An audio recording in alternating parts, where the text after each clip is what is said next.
On you.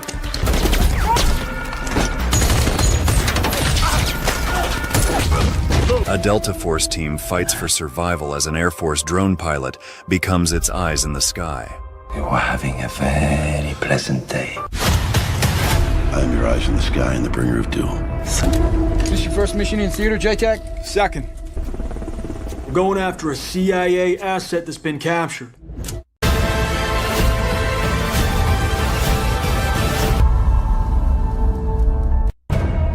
I got movement. We got a situation. It's not here. It's not here. It's here. Some of Southeast Asia's most violent extremist organizations are based in the Sulu Sea, Philippines. These organizations are being targeted by intelligence services, and governments regularly conduct clandestine operations against them. Please don't forget to share, subscribe, and tap the like. Over in 5. I'm ready. Subtle. Okay. Hell are these guys? Local boy. You gotta get your ass on the move, son. Come on, soldier. I get it. Reaper, you there? Weapons away. Hang in there. Okay? Blackbird, can you stay in the area? Yeah, get it. Go for it. Go for it. Militia. Yo, hand over. PC, 12 o'clock. Incoming! One such operation is underway from the Palawan Air Base in the Philippines. Captain Eddie Reaper Grimm, Russell Crowe, a U.S. Air Force drone pilot supported by Staff Sergeant Nia Branson, Chika Ikagwe, provides air support from a Reaper to a U.S. Army Delta Force team sent to rescue a CIA spy in the southern Philippines. The CIA agent was gathering intelligence on Alexander Petrov, a Russian arms dealer and former KGB agent. The crew includes Master Sergeant John Sugar Sweet, Sergeant J.J. Kinney, he is the JTAC, and his job is to guide the drone to its targets on the ground, Sergeant Bishop and Sergeant Abel, Luke Hemsworth. Nia is getting married and wants Eddie to walk her down the aisle, which she is unable to do as she keeps getting interrupted. Eddie is also getting calls from his pregnant wife, Lucy. Eddie wants Lucy's sister to take her to the hospital in case she goes into labor as he is on a mission. He leaves his phone in the common area as he is not allowed to take it in the mission room, and asks the other guys, including CO Colonel Duz Packett, Daniel McPherson, to come and get him in case his wife calls him on his mobile phone. The base is busy watching a basketball game on TV. The team lands on a beach and treks 8 kilometers to their target area.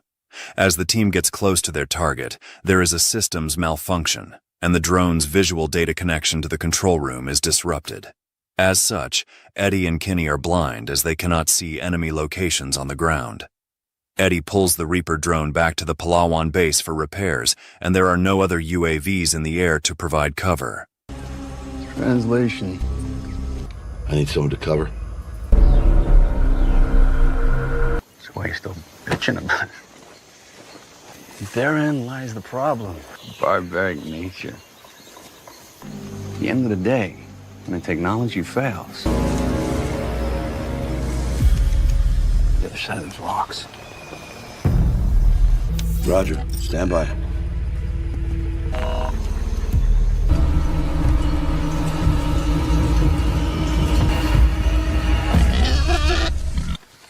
What the hell's an oink-oink?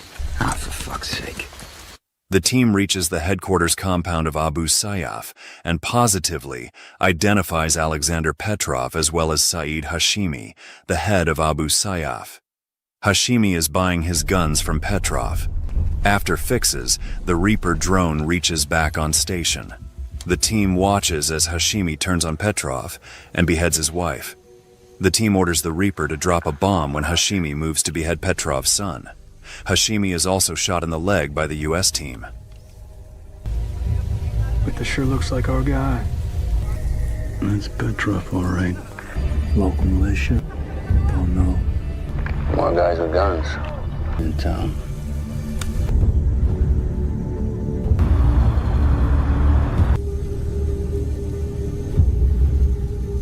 Yo, drone's fixed. Hand over in 5. I'm ready.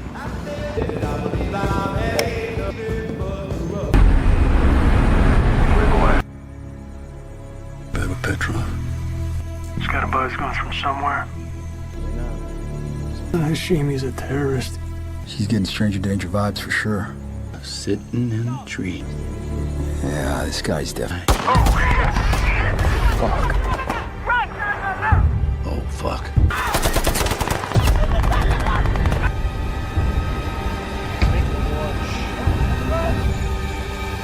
I was engaging with civilians requesting updated ROE over.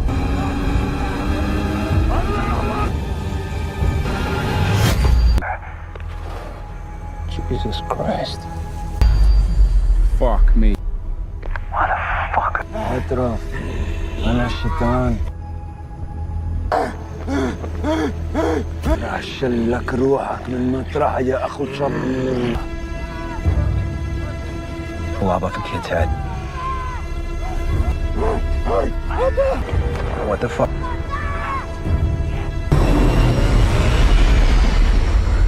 جيب الولد وحطه هان. 101 by Hellfire missile copied. Fuck this sugar. I ain't watching this asshole. Kenny, drop that fucking bomb. Target acquired.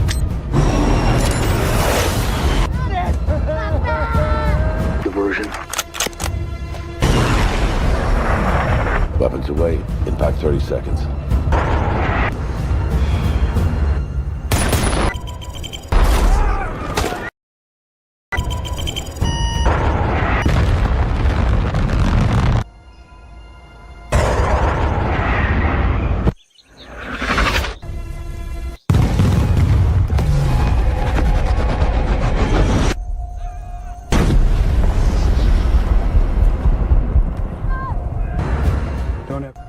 Run, kid. Run. Guys.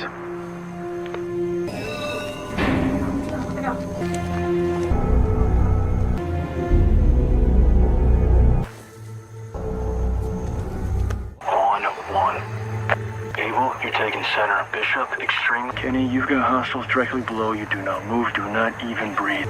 I need sights on targets. Abel, Bishop. On 1, 3, 2, 1.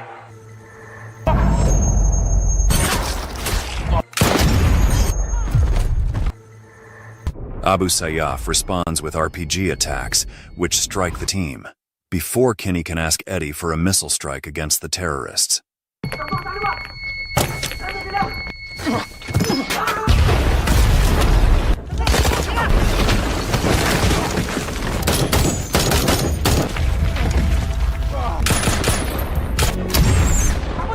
Bishop, move your position in.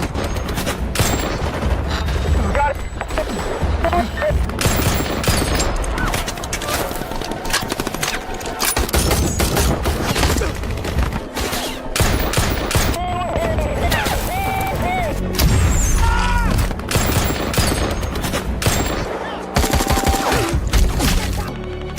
It'll help him.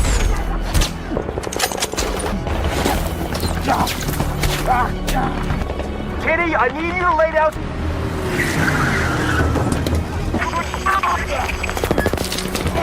We got another situation. RPG's 12 o'clock. Incoming! Motherfucker!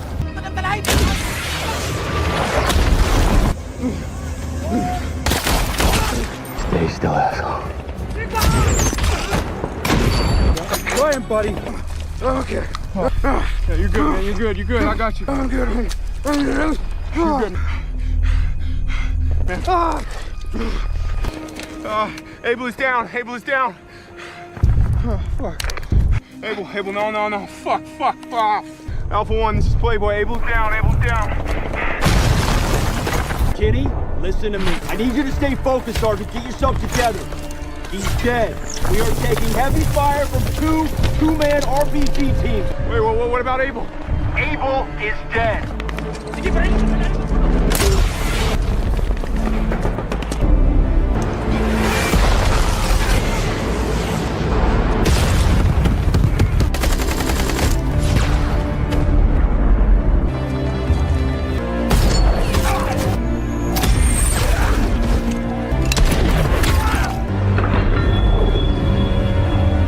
We're taking RPG fire on the southeast side of the compound, 200 meters south of my position. Give me the... We have eyes on the target. 1 by blue 118. Weapons away. Where's that bomb, Sergeant? Impact 20 seconds. 20 seconds.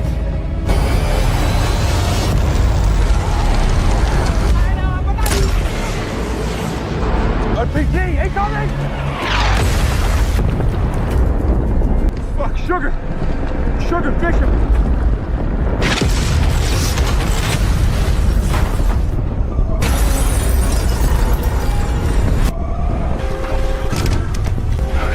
Did he pop the smoke?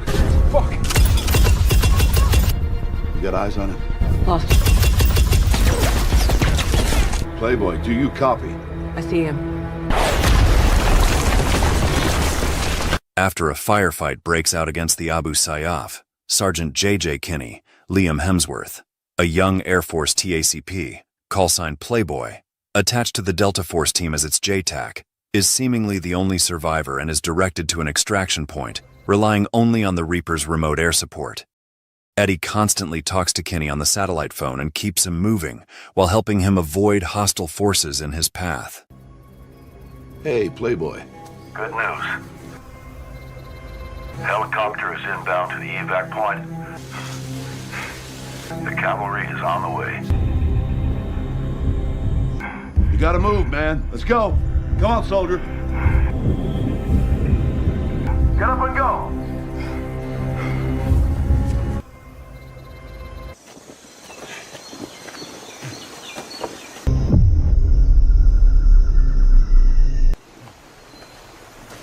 Truck on the road, half a click.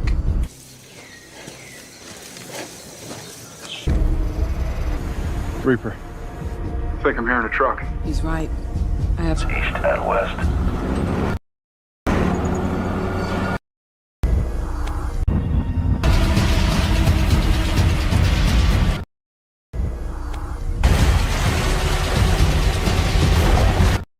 I have contact from the east. 1 by Hellfire, air-to-ground 114 standing by.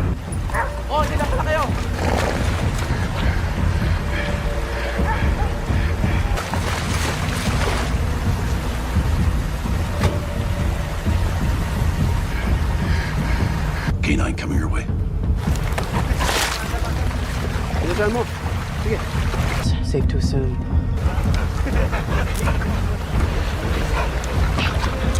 Looks like he's coming towards Lassie.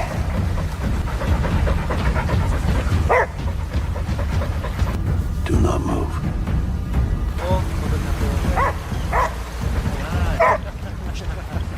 Fuck. Playboy.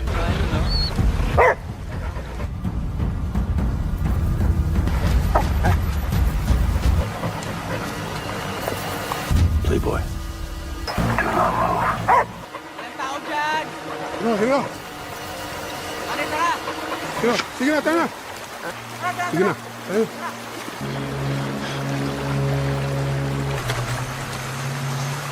Playboy. You are clear, tracking 500 meters to your north. There's a path up that ridge on your 1 o'clock.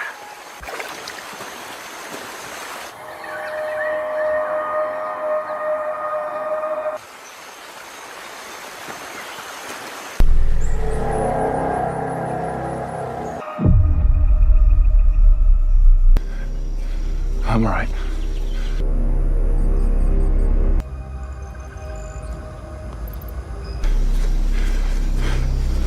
You're getting really close now, man. Just keep up the pace. Good work.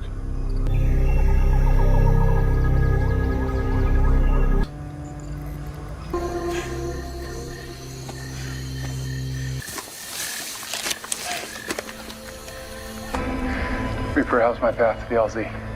Playboy 06, this is Blackbird 25, approaching LZ from east. Clear.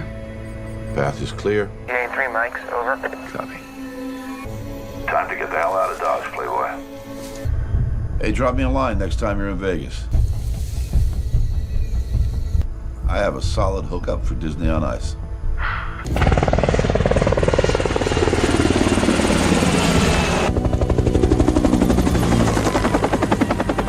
Once Kinney arrives, he is intercepted by the Abu Sayyaf, depleting the ammunition of Grimm's drone, consisting of AGM-114 Hellfire and BLU-118 munitions, and forcing the endangered extraction helicopter to leave. Contact! I'm hit!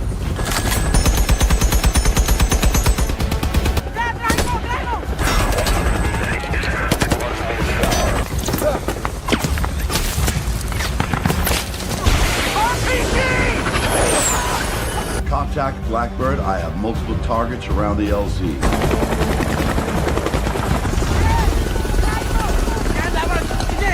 You better move your ass.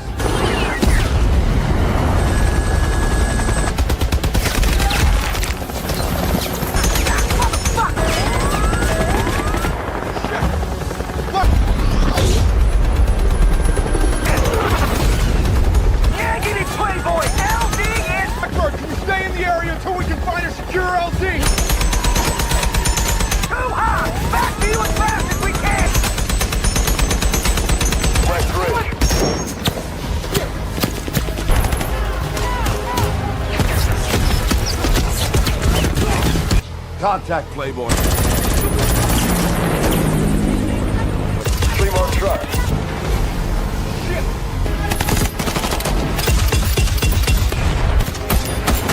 Reaper!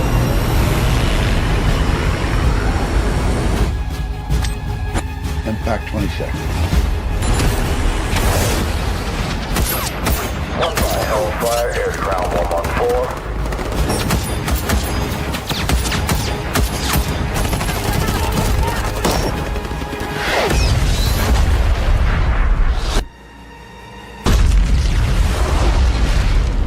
Target is down. Now get the fuck out of there. Jesus Christ, I'm pinned down! Fuck! I'm taking fire! This ain't done. Got another truck coming in from the west.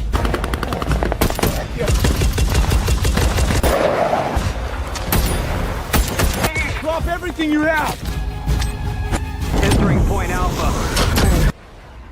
Coming in on an east-west heading. He's gotta turn his strobe off. Roger that, Horn 1. I'm 200 meters north of target grid. Keep all fire south of target grid. Playboy, this is Hornet 1. Grid, I say again, all fire south. Copy that. Be advised, this will be danger Yes, close. yes. 3, 2, Cleared hot.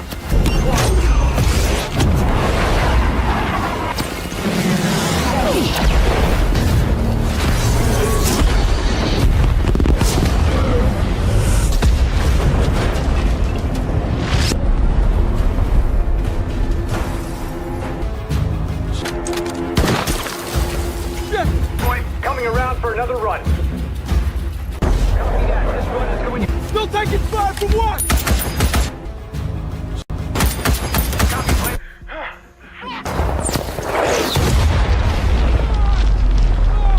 Yeah, I'm doing a Starbucks run. Colonel Packett is springing. Have you lost your mind? Airman, leave! Copy that. This run is going. Give me some fire on the west, Red! Eyes on that Hornet. You're cleared hot! West! West! Confirm. West or east, be danger close. We still do not have visual on be danger. It's fine! Let's drop! Be advised, this is danger close.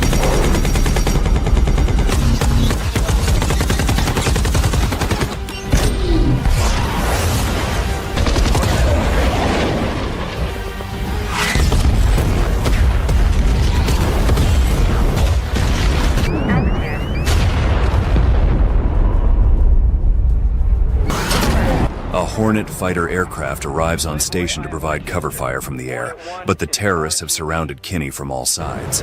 The Hornet drops its ammunition close to Kinney to kill the attackers and flies away.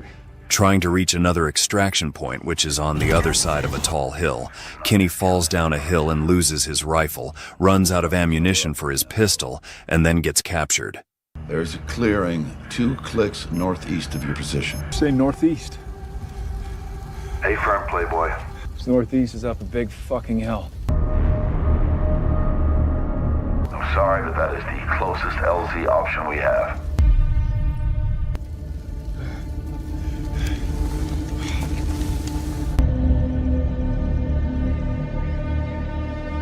ETA to the alternate LZ Is 90 mics.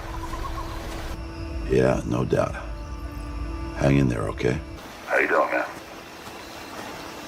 Pretty gassed. Sorry about the failed evac, man. Copy. Yeah.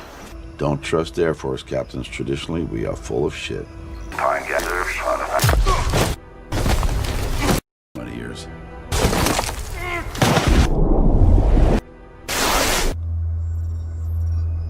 Playboy, do you copy? Playboy, you copy? Fuck, man. You okay? You hurt? Yeah, I'm here. Slid halfway down the fucking mountain. What happened? Yeah, just my pride. Reaper, I've got movement in front of Playboy, 100 meters northwest. 3 armed hostiles. Zoom in. Playboy, you have 3 hostiles heading your way. Find cover.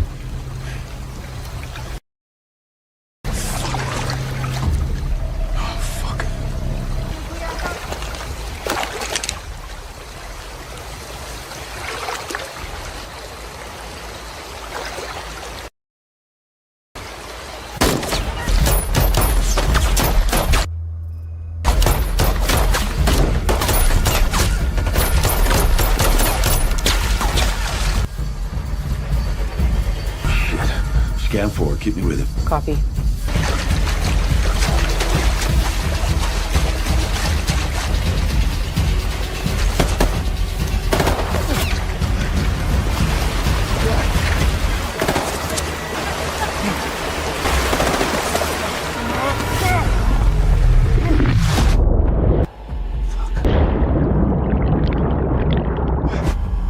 Got him?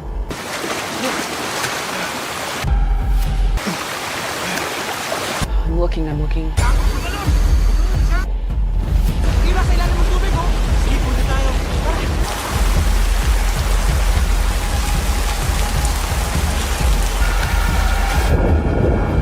He's heading downstream. I got him.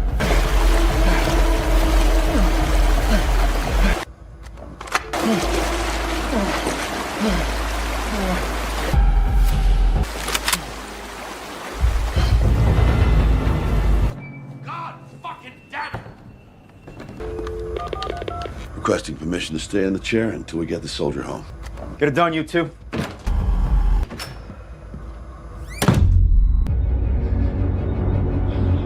One of his squad mates, Master Sergeant John Sugar Sweet, Milo and Amelia, turns out to be alive and rescues Kinney while telling him Sergeant Bishop, Ricky Whittle, was taken prisoner in Abu Sayyaf's base in a series of caves at their initial mission location.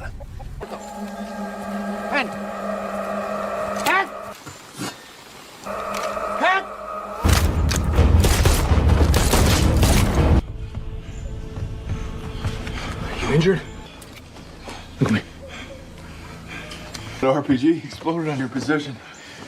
Near. Here, take this. Here, put it in here. But you gotta dig, okay? It's not here. It's not here. It's here. Here, take this. Here. Come on, you follow me, Sergeant?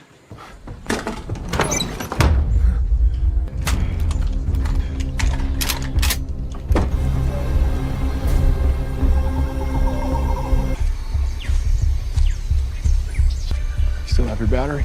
I lost it in the fall. Let me see your knife.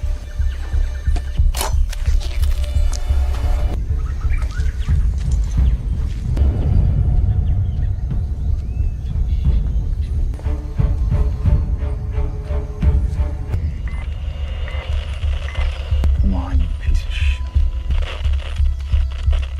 Playboy, where the fuck are you? With Alpha 1, we're headed back to the initial layout.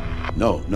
We're not going for the asset. One of our team members was captured. We're going in to get him. We're gonna need planes on standby. ETA to target area 60 mics. We'll confirm grid then. Over. Playboy. Lost comms. Fuck.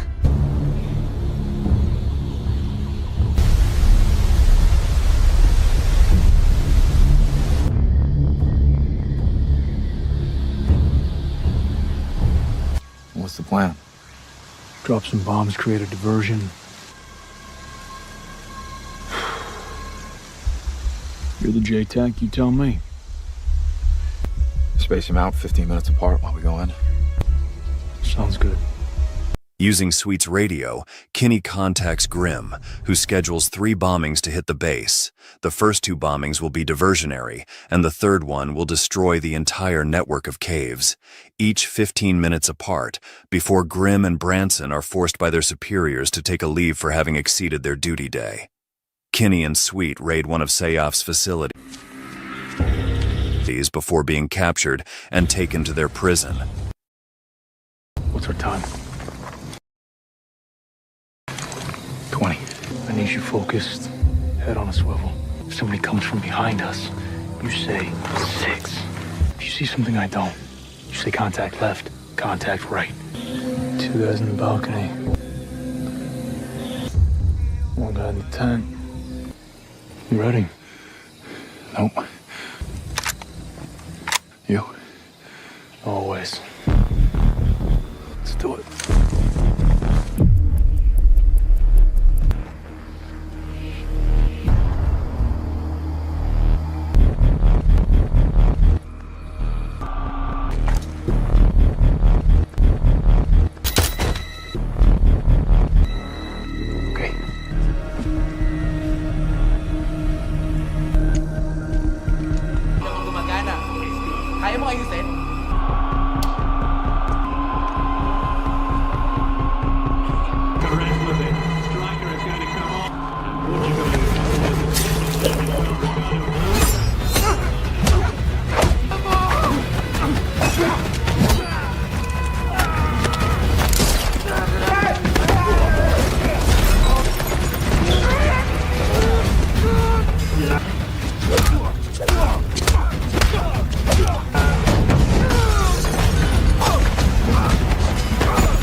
Good?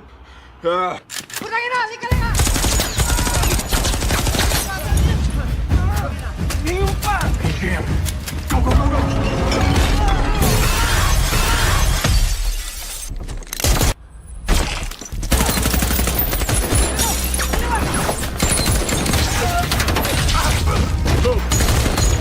Move. On me. On you.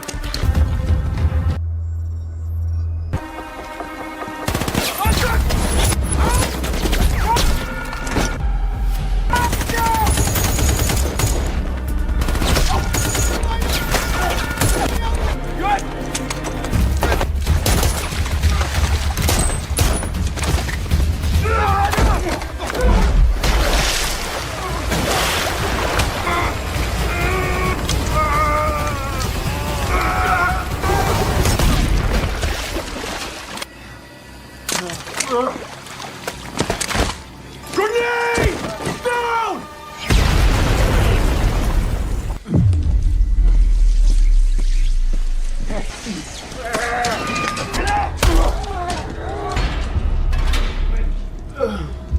Hey, Shug. Hey, how you doing, Bishop? What's your idea of a rescue mission? You look like ass. Sweet is executed right as the first superficial bombing hits, and Kinney is taken to be tortured, where the rebel leader Saeed Hashimi, Robert Rabaya, does not believe his warning about the upcoming bombings. When the bombs hit, Kinney survives due to having been dunked in a water tub, while his captors are caught in the flames.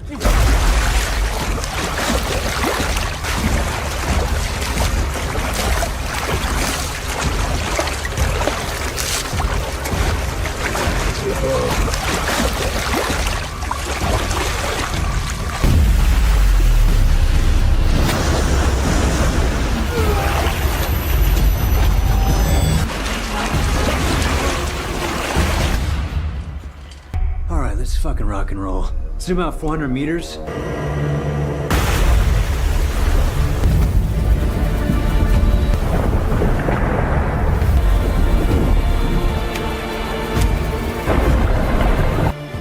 Bombs away.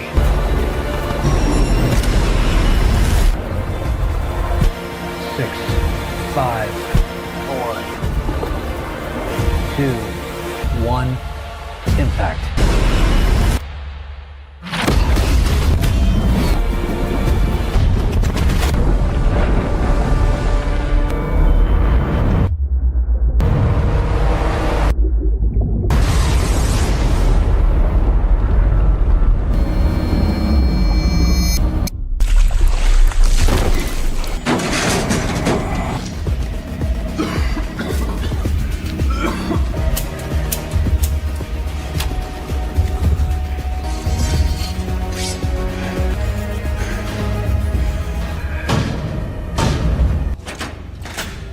Stay sock.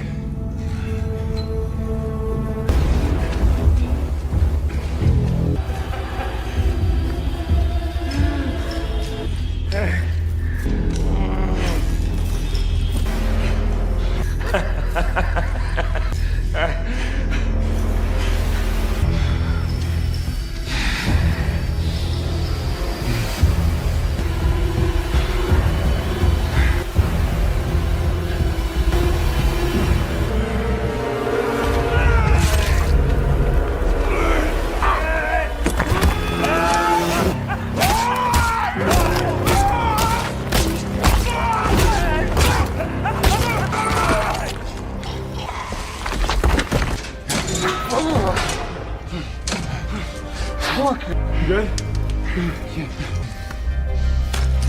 Fuck's that guy? The asset, I think. Kinney grabs a machete and kills the surviving leader, taking his satellite phone and calling Nellis Air Force Base for Grimm to call off the third bombing before the battery runs out. The base crew, distracted by a March Madness game, dismisses Kinney's call and redirects him to Grimm's private phone. Grimm does not answer, being in a call with his very pregnant wife while grocery shopping. So Kinney leaves a voicemail and leaves seeking the other prisoners. Returning to Bishop and searching for a way out, they also find the CIA operative, whom Grimm and Branson had been lied to that he was found elsewhere by another agency's operation. At the grocery store checkout, Grimm hears Kinney's voicemail and immediately leaves, trying to call Nellis while driving to the base. As no one answers, Grimm is forced to rush to the control room and order the B-1 Lancer pilot to abort the bombing, right as it flies in front of Kinney, Bishop, and the CIA agent reaching the cave's entrance. We have visual. 10 seconds. 3, 2, 1. Bone 01 aboard. Bone 01 aboard. You copy? What are you doing? Are they copy? Yeah. Zoom in to the caves. The operator is still in the target area. Bullshit. As the soldiers are finally extracted in the Philippines, Grimm complains to the rest of the base crew and his superiors that 3 men nearly died because they were too distracted to hear their calls, despite being repeatedly asked to pay attention to the phone because of his pregnant wife, and he smashes the break room's main television in anger. Afterwards, he convenes with Branson in a hangar, where she asks him to walk her down the aisle in her wedding, and he agrees and leads her in a dance.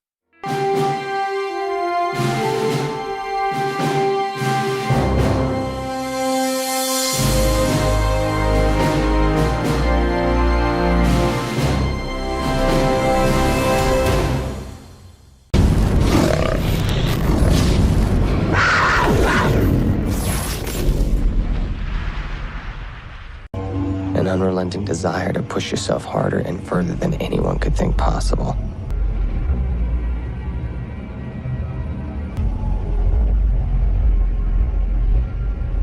Pushing ourselves into those cold, dark corners.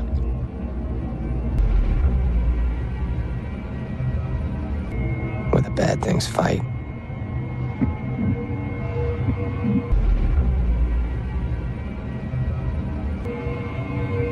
We wanted that fight at the highest volume.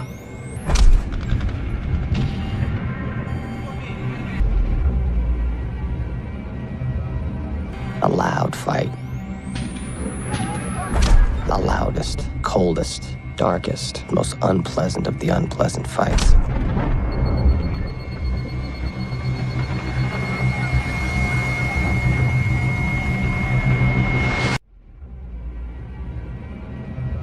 In 2005, Marcus Luttrell was a Navy SEAL serving in the Middle East.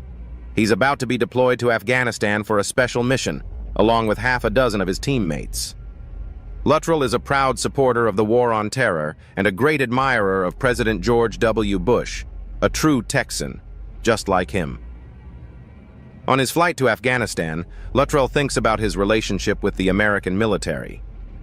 For as long as he can remember, he's been a big, tough kid, and he's long wanted to serve in the military. Growing up in Texas with his twin brother Morgan Luttrell, Luttrell was raised to be strong, confident, and brave. Local ex-Marines would teach him how to fight and fire a gun. As a young man, Luttrell signed up for the Navy SEALs, the most challenging branch of the military. As part of his training, Luttrell had to attend a rigorous training camp, during which he worked harder than he'd ever worked in his life. Under the tutelage of the tough but fair Inspector Reno Alberto, Luttrell bulks up and learns how to conduct himself on land and in the water. The most challenging part of Luttrell's training is the legendary Hell Week, the period during which SEAL recruits are worked exceptionally hard, forbidden from sleeping for long periods of time, and given little to no food. While dozens of recruits give up on their dreams of becoming Marines via the symbolic act of ringing a tiny bell, Luttrell stays strong and survives Hell Week.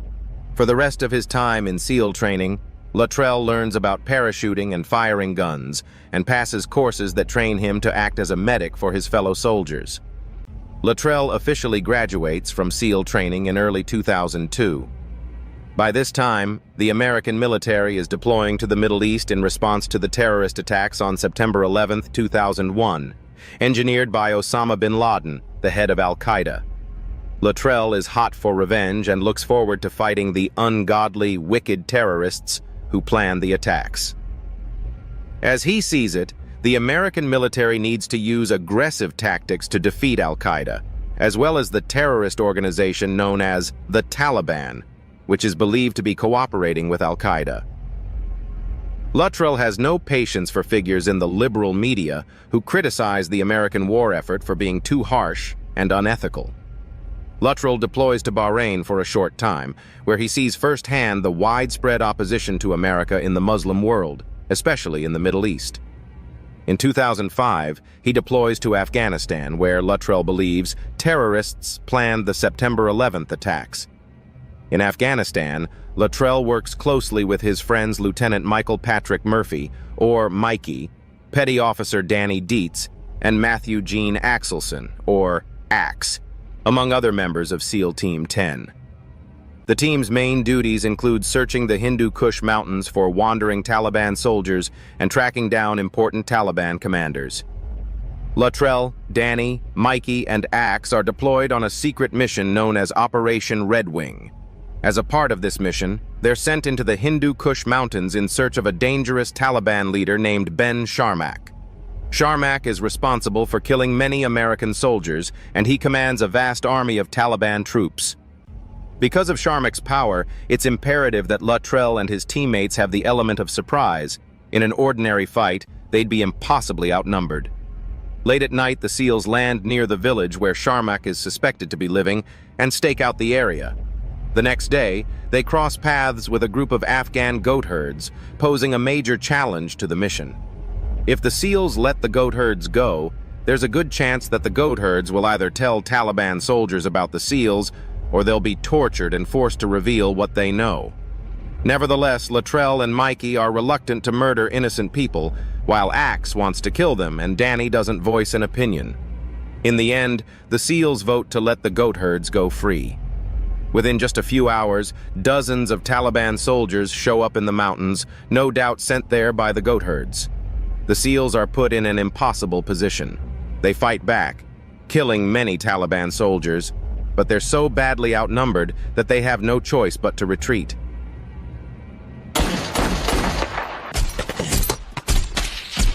Immediate URF troops in contact! Fuck! Hello,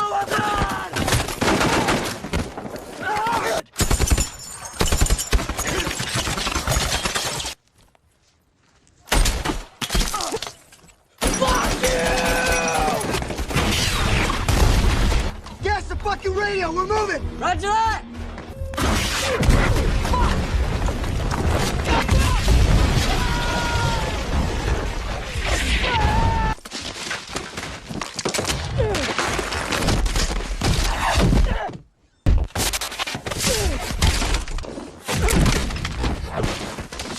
Jumping down the side of the mountain again and again. In the conflict, Luttrell's 3 fellow SEALs are murdered. Heel left! Heel left! Heel left! Come on. Fucking strap. Get him up. Get him up.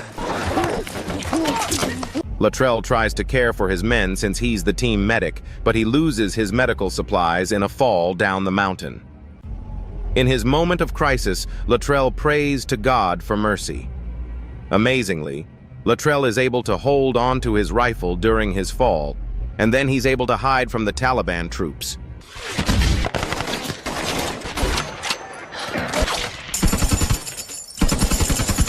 I'm gonna make the call.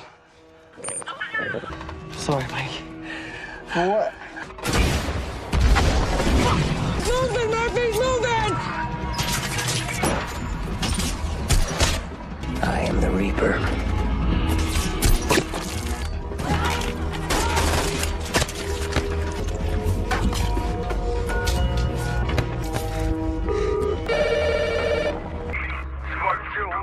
We need immediate air support.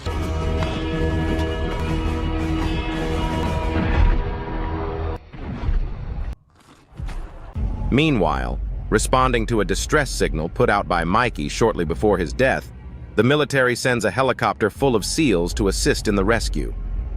However, the Taliban shoot down the helicopter, killing everyone on board.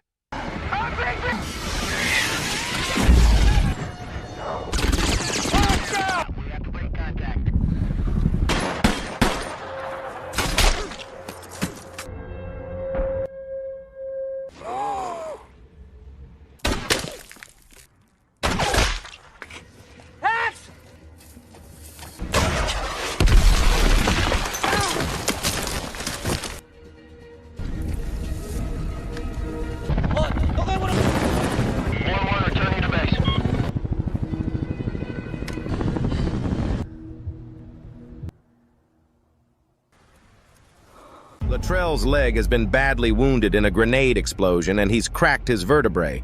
He's losing a lot of blood. He sends out a distress signal and then attempts to search for water. Back in the United States, it's widely reported that all 4 Marines involved in Operation Red Wing are dead, devastating Luttrell's parents and his 2 brothers, Morgan and Scotty. Luttrell crawls up the side of the mountain, at several points falling back down and further injuring himself. However, he manages to climb up the mountain and find a waterfall. While he's drinking, he realizes that there are 3 Afghan men pointing guns at him. The 3 men mean him no harm, however. They are Pashtuns, an ethnic group that lives primarily in Afghanistan and Pakistan. Luttrell explains that the Pashtuns have an ancient custom, lokai, that requires them to take care of people in need, even if it means risking their own lives. The leader of 3 men, a doctor named Sarawa, has Luttrell carried back to his village, Sabrai, and treats his wounds. Luttrell is terrified but realizes he has no choice but to go along with the Pashtuns' offer of help. In Sabrai, Luttrell befriends a man named Mohammed Gulab, the son of the wise elder who runs the village. With Gulab and his father's help, Luttrell is hidden and protected from the Taliban forces. Luttrell later learns that the Taliban are careful to respect the Pashtuns' communities for fear of losing valuable allies. Gulab's father carries a message to an American military base 2 miles away, explaining that Luttrell is alive. After the Taliban attempt to raid the village and kill Luttrell, Gulab decides that it's no longer safe for Luttrell to stay there. He leads Luttrell out of the village and into the mountains, where they come face to face with Ben Sharmak and his forces. Sharmak orders Gulab to give up Luttrell, or else Sharmak will murder Gulab's entire family. However, Gulab continues to protect Luttrell. How you doing this to me?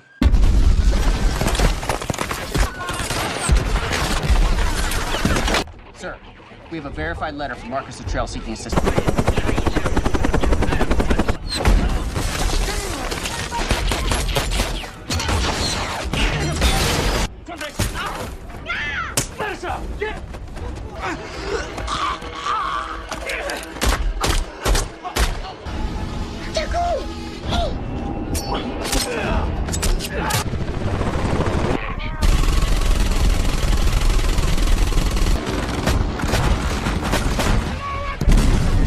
While Gulab and Luttrell are wandering through the forest, they cross paths with a group of American Rangers who've been searching for Luttrell, responding to the emergency beacon he activated.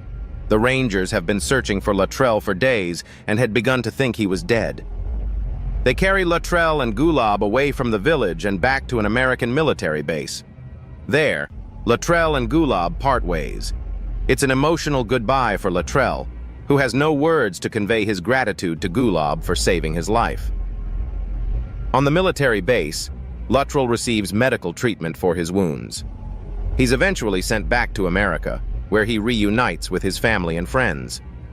He also begins to come to terms with the realities of Operation Red Wing. He's the lone survivor of the mission.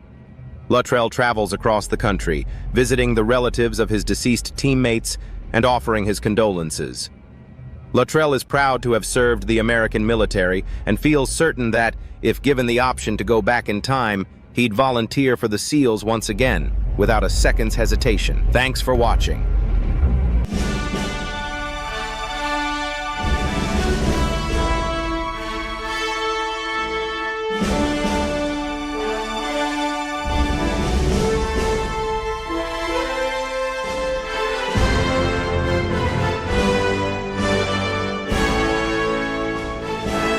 A special operations commander leads his team into the Nigerian jungle in order to rescue a doctor who will only join them if they agree to save 70 refugees too. Go.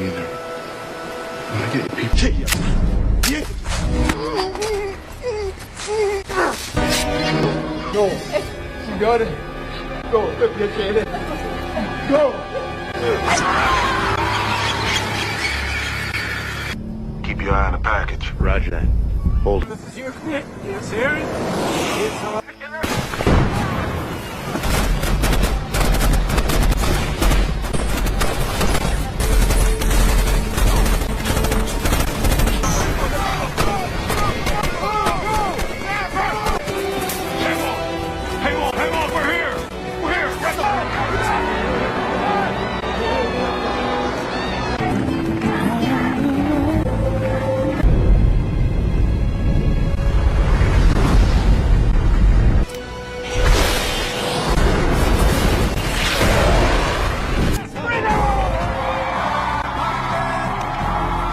Navy SEAL Lieutenant A.K. Waters and his elite squadron of tactical specialists are forced to choose between their duty and their humanity, between following orders by ignoring the conflict that surrounds them or finding the courage to follow their conscience and protect a group of innocent refugees.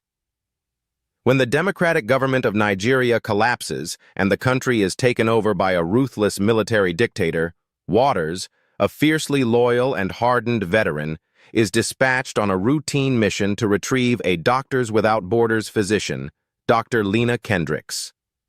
Dr. Kendricks, an American citizen by marriage, is tending to the victims of the ongoing civil war at a Catholic mission in a remote village. When Waters arrives, however, Dr. Kendricks refuses to leave unless he promises to help deliver the villagers to political asylum at the nearby border. If they are left behind, they will be at the mercy of the enormous rebel army. Waters is under strict orders from his commanding officer, Captain Bill Rhodes, to remain disengaged from the conflict. But as he and his men witness the brutality of the rebels firsthand, they are won over to Dr. Kendricks's cause and place their lives at risk by agreeing to escort the villagers on a perilous trek through the dense jungle. As they move through the countryside on foot, Waters' team, experts at evasion and concealment, are inexplicably and ferociously pursued by an army of rebels. They are confounded until they discover that, among the refugees, is the sole survivor of the country's previous ruling family, whom the rebels have been ordered to eliminate at all costs. Waters and his small band of soldiers must weigh the life of one man against their own and the refugees they feel obliged to protect. A montage of news footage illustrating a violent coup that is taking place in Nigeria, overthrowing the presidential family and establishing a dictatorship under the rebel general Yakubu. The Fulani rebels then begin a violent ethnic cleansing campaign against the Igbo tribes in the southern region. We then join a squad of SH-60B Seahawk helicopters on approach to the USS Harry S. Truman off the coast of Africa, and a news reporter on the flight deck reporting on the coup taking place. His report is interrupted by the news of the whole presidential family being assassinated by rebel forces. Lieutenant Waters, Bruce Willis, and his team of Navy SEALs disembark from a helicopter, returning from a mission to extract American citizens from the embassy. They are greeted by Captain Bill Rhodes on the deck, who immediately informs them that they'll need to be reinserted to extract a critical personality immediately. After refitting for the next mission, eating, and having their wounds tended by the medic, they meet in the ship's briefing room to get the details of their mission. They're instructed that they will halo jump over Cameroon and into the jungle outside of a small Catholic mission, where they will find Dr. Lena Fiore Kendricks, Monica Bellucci, an American citizen by marriage. Their secondary mission is to extract the priest and 2 nuns who run the mission if they are willing to go with them. Once they have their package, they are to make a 12-kilometer hike to the designated extraction point, where they'll be flown out by helicopter. The mission begins precisely as planned, with the SEAL team dropping from the aircraft and free-falling over the target area. After forcibly having a young Nigerian woman lead the SEALs to Kendricks, Waters informs Kendricks of the rebel company approaching the mission, and that their orders are to extract U.S. personnel. Kendricks refuses to leave the mission without the people under her care. Waters contacts Rhodes to explore their options, and after a short and ambiguous conversation, he concedes to the doctor that they will take the refugees that can move under their own power with them. Kendricks agrees and immediately begins to round up every able-bodied refugee to make the hike. Irritated and behind schedule, the SEALs start to move out with the refugees after daybreak. Their journey proves to be slow and hindered, as guiding 40 injured and wounded refugees is a difficult task. After night has fallen, they decide to take a short break to allow the refugees to rest and give Dr. Kendricks time to administer medication to those that need it. Waters has his team set up a defensive perimeter around the refugees. Moments after the perimeter is set, guerrilla rebels are rapidly approaching their position, with Waters stealthily killing a straggling tail gunner. Dr. Kendricks expresses her concern to Waters that the rebels are headed for the mission, but Waters is determined to carry out his orders, and they continue on their way. They finally reach their landing zone and contact the helicopters that are en route. When the choppers land, Waters' initial plan becomes clear as the SEALs suddenly turn on the refugees and hold them at gunpoint. Waters forces Dr. Kendricks onto the helicopter, and the SEAL team collapses back for a swift extraction. The refugees are left stranded in the middle of the jungle without any protection against rebel forces. We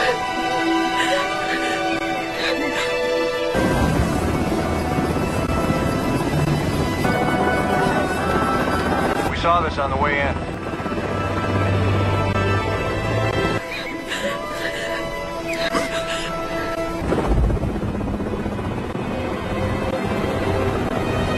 During the flight back to the Truman, the helicopter crew and SEALs pass over the mission and discover that it's been raided and destroyed just as Kendricks had predicted.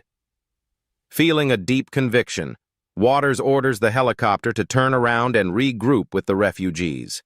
The SEALs decide on the spot to escort the refugees to the Cameroon border.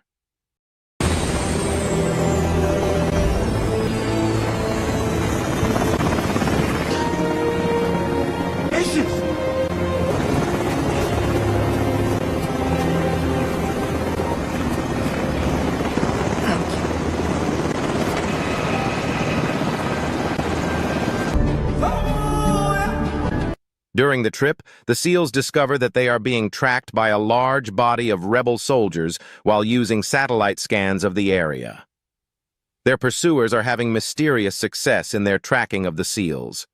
As they continuously attempt to escape and evade the rebels, Rebels? I told you I don't know. Dr. Kendricks. they encounter a small village that is in the process of being destroyed and the residents executed, sexually assaulted, and murdered by rebel soldiers. Realizing that they have an opportunity to stop it, Waters orders the refugees to remain on the high ground while his team assaults the village. They execute their plan with surgical precision, eliminating the threat.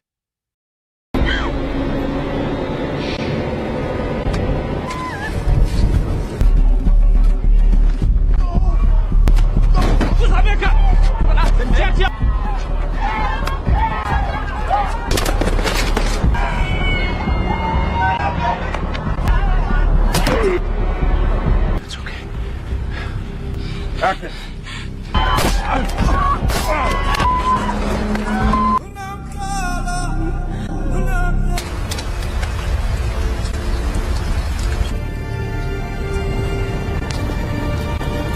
During the aftermath of the assault, the SEAL team becomes morally conscious after seeing the after effects of the atrocities. While continuing on their way, Slow determines that somebody within the group must be transmitting a signal that's allowing the rebels to identify their location and close in with incredible speed. It is then revealed that there is a surviving member of the presidential family in their party, Samuel Azuka's son, Arthur, and that it is very important for the rebels to ensure his death. A newer refugee is discovered in the group to have a transmitter on his person. He attempts to flee, but is shot dead. Waters is angry at Dr. Kendricks because she knew all along about Arthur's true identity, yet never informed him. The SEALs unanimously continue to escort the refugees, no matter what the cost is. A massive firefight breaks out between the SEALs and the hundreds of rebels hidden in the trees. Soon the SEALs form a defensive line against the rebels as they order the refugees to retreat to the tree line where the Cameroon border is in sight. Z radios into the Truman for air support, and 2 FA-18 Hornets take off from the flight deck en route to their location. The SEALs continue to hold the line as they fall back to the refugees' location.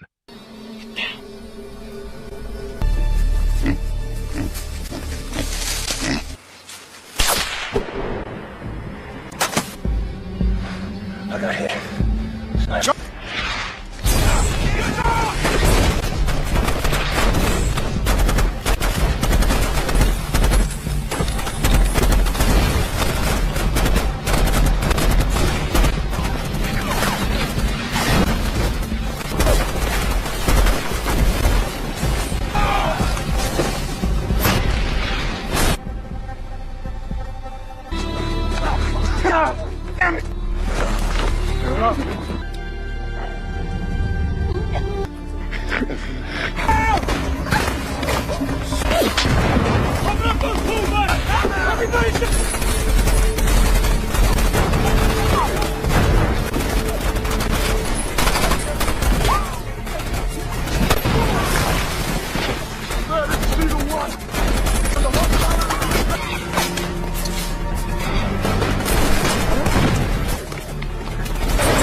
However, the overwhelming firepower of the rebels claims the lives of Slow, Flea, Lake, and Silk. The refugees provide a small amount of cover fire as the remaining SEALs fall back into the reeds. During the battle, Waters, Red, and Z are all wounded.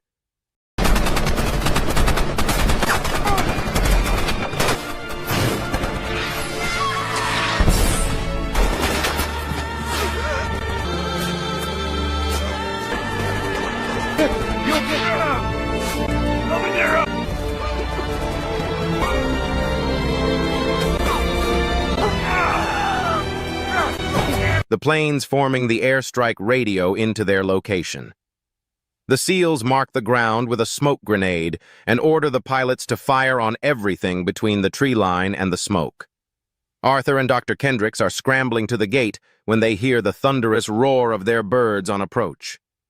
They are terrified to see the planes drop a substantial payload on the rebel fighters. With the battlefield engulfed in fire, Arthur and Kendricks fear that the airstrike wiped out Waters' team.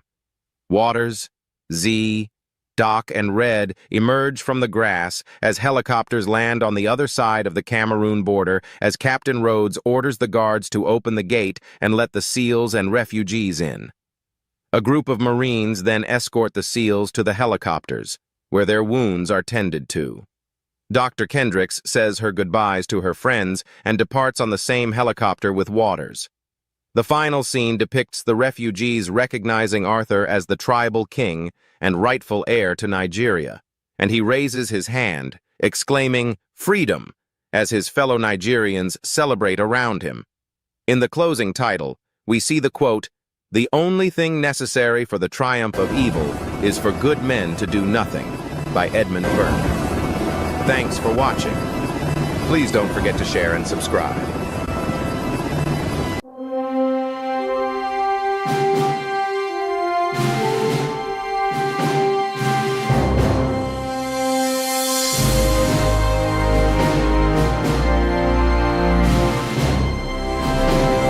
How'd you get down, son? It's us.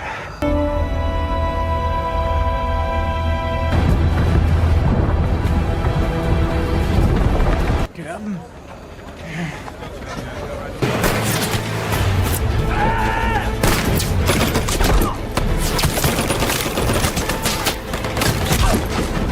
Help! Help me! But you're... I'm coming back, okay?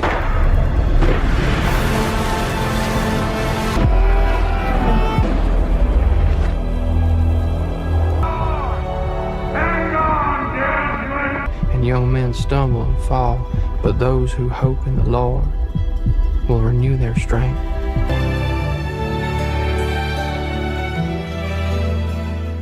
In 1929, a young Desmond Doss, Andrew Garfield, almost murders his younger brother Hal while growing up close to Lynchburg, Virginia. Doss and Hal were fighting, and Doss hit Hal with a metal bar on his head. Hal stopped breathing for a few seconds and was revived by their father. This experience and his Seventh-day Adventist upbringing reinforced Desmond's belief in the commandment, "Thou shalt not kill." The brothers are adventurous and brave, while their father Tom talks to the graves of his dead WWI buddies every day and tells them about the events in their community. Tom is married to Bertha and is very abusive and violent towards her. 15 years later, Doss takes a man injured by a car to the hospital and meets a nurse, Dorothy Schuta, Teresa Palmer. Doss had saved the man's life by making a tourniquet out of his belt, which stopped the profuse bleeding from the man's severed artery in the thighs. Doss keeps going back to the hospital to meet Dorothy and eventually musters the courage to ask her out. They enter into a relationship. Doss is head over heels in love with Dorothy and cannot take his eyes off her. And Doss tells her of his desire to do medical work. He was inspired when the doctor told him that he saved the man's life, and Doss felt good about it. At the outbreak of World War II, Doss is motivated to enlist in the Army. Hal has already enlisted in the Army and argues that the Army protects families back home, so it does not count as killing. His father, Tom, Hugo Weaving, a troubled World War I veteran, is deeply upset by the decision. Tom displays symptoms of PTSD due to his memories of the death of his friends on the battlefield. Tom is adamant that there is no way that a thinker like Doss will survive the war. Because he is a conscientious objector, Doss intends to serve as a combat medic.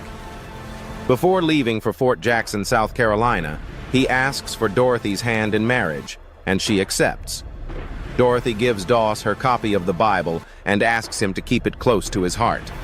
Doss is placed under the command of Sergeant Howell, Vince Vaughn, at Fort Jackson. He excels physically but becomes an outcast among his fellow soldiers for refusing to handle a rifle and train on Saturdays. Other soldiers include Grease Nolan, Ben Mingay, Tex Lewis, Michael Sheesby, Vito Rinelli, Firas Durrani, Milt Hollywood Zane, Luke Pegler, Smitty Riker, Ralph Morgan, Damian Tomlinson, Lucky Ford, Milo Gibson, Randall Teach Fuller, Richard Pyros, Corporal Jessup, Ben O'Toole, and Andy Gould Walker, Goran D. Clute. During basic training, Doss refuses to carry firearms and says that he was never meant to be sent to a rifle company and he has volunteered for the medical corps.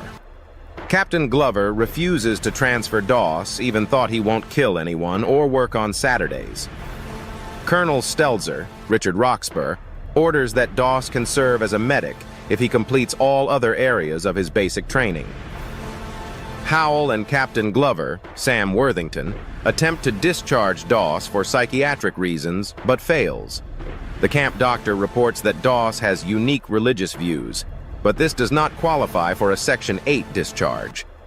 Howell then torments Doss by putting him through grueling labor, intending to get Doss to leave of his own accord. Howell tells the rest of the company about Doss's special requirements and tells them that they should not depend on Doss to save their lives in battle. Howell believes that Doss's beliefs will cost American lives. Smitty confronts Doss in the barracks and calls him a coward. Despite being beaten one night by his fellow soldiers, he refuses to identify his attackers and continues training. They complete basic training and are released on leave, during which Doss intends to marry Dorothy. But his refusal to carry a firearm leads to an arrest for insubordination by his company commander, Lieutenant Colonel Cooney, Matt Nabel. As a result, Doss misses his wedding to Dorothy. Dorothy visits Doss in jail and tries to convince him to plead guilty so that he can be released without charge, but Doss refuses to compromise his beliefs. At his trial, Doss pleads not guilty, but before he is sentenced, his father barges into the tribunal with a letter from a former commanding officer, Brigadier General Musgrove, stating that his son's pacifism is protected by an act of Congress. The charges against Doss are dropped, and he and Dorothy are married. Doss is given permission to head into a field of battle without a single weapon to protect himself or others. In May 1945, Doss's unit is assigned to the 77th Infantry Division and deployed to the Pacific Theater. During the Battle of Okinawa, Doss's unit is informed that they are to relieve the 96th Infantry Division, which was tasked with ascending and securing the Maida Escarpment, Hacksaw Ridge. The 96th tried to take Hacksaw Ridge 6 times and were thrown back all times. Nothing was left of the 96th after the 6th attempt. In the initial fight, both sides sustain heavy losses. Hacksaw Ridge is on top of a cliff. The naval batteries bombard the ridge before the army starts climbing. The enemy is well protected in bunkers and not impacted by the shelling. As soon as the army reaches the ridge, they are hit by heavy machine gun fires and grenades. The army men are slaughtered. The unit gathers itself and starts to fight back 1 foot at a time. The Japanese suffered high losses as well. After a brutal fight, 2 enemy bunkers are destroyed, and the U.S. forces have a foothold on the ridge. The Japanese fight to the last man and no one surrenders. Meanwhile, Doss successfully saves several soldiers, including those with severe injuries. The Americans bivouac for the night, and Doss spends the night in a foxhole with Smitty, Luke Bracey, a squad mate who was the first to call Doss a coward.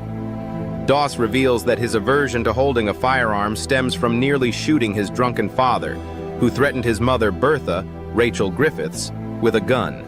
Smitty apologizes for doubting his courage and the two make amends.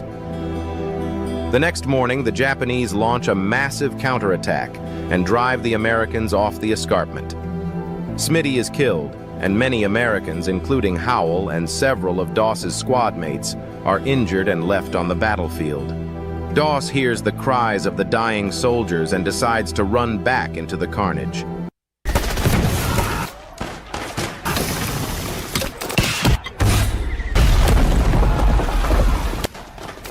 He's gonna kick it real quick, Ralph. We're gonna get you shifted. He starts carrying wounded soldiers to the cliff's edge and rappelling them down by rope, each time praying to save one more.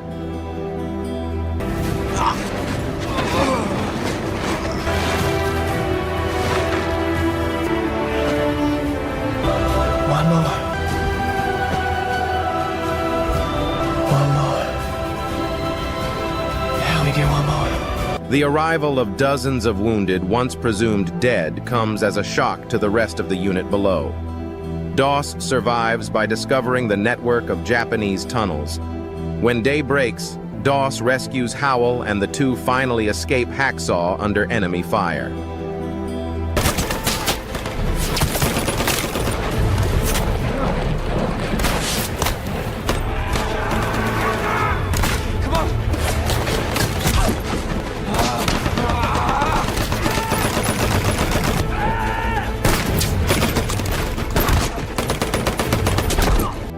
Captain Glover tells Doss that the men have been inspired by his miraculous efforts and that they will not launch the next attack without him. Despite the next day being Doss's Sabbath day, he joins his fellow soldiers after finishing his prayers. With reinforcements, they turn the tide of battle. During an ambush set by Japanese soldiers feigning surrender, Doss manages to save Glover and others by knocking away enemy grenades. Doss is eventually wounded by a grenade blast, but the battle is won. Doss descends the cliff, clutching the Bible Dorothy gave him. After rescuing 75 soldiers at Hacksaw Ridge, Doss is awarded the Medal of Honor by President Harry S. Truman. Doss stayed married to Dorothy until her death in 1991. He died on March 23, 2006, at the age of 87. Thanks for watching. Please don't forget to share and subscribe.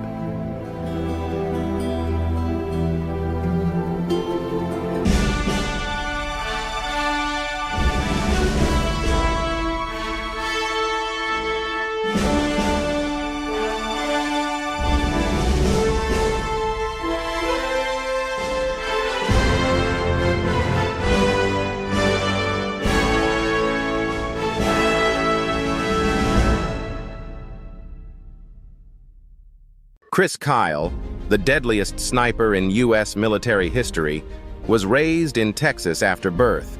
Together with his father, he goes hunting as a child and grows to love his nation. In 1996, he signs up for the U.S. military and is recommended for the Navy SEALs, at the time a relatively unknown branch trained to fight on land, in the sea, and in the air. Kyle makes it through intense physical training, during which he's waterboarded, forced to exercise for hours at a time without rest, and deprived of sleep. Shortly after completing his SEAL training, Kyle is stationed in Long Beach, California, with Team 3 of the Navy SEALs. There, he meets his future wife, Taya.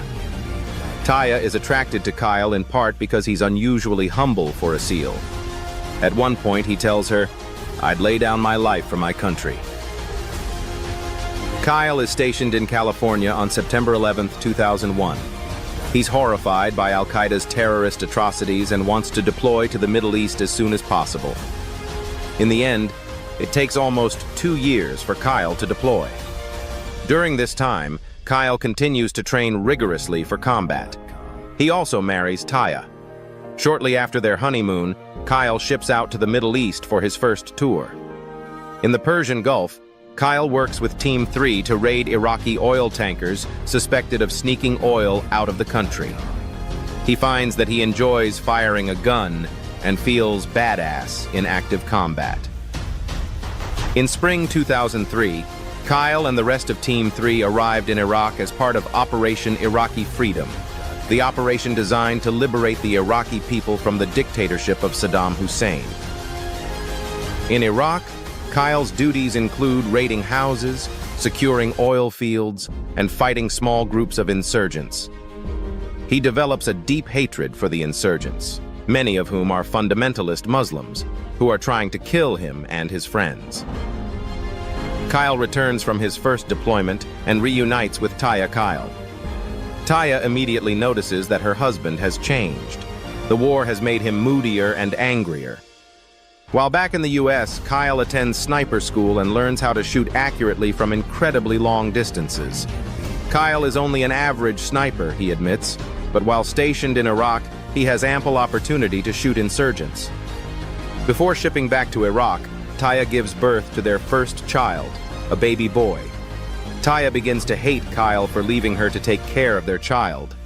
Back in Iraq, Kyle collaborates with the Polish Grom fighters, the counterparts to the SEALs.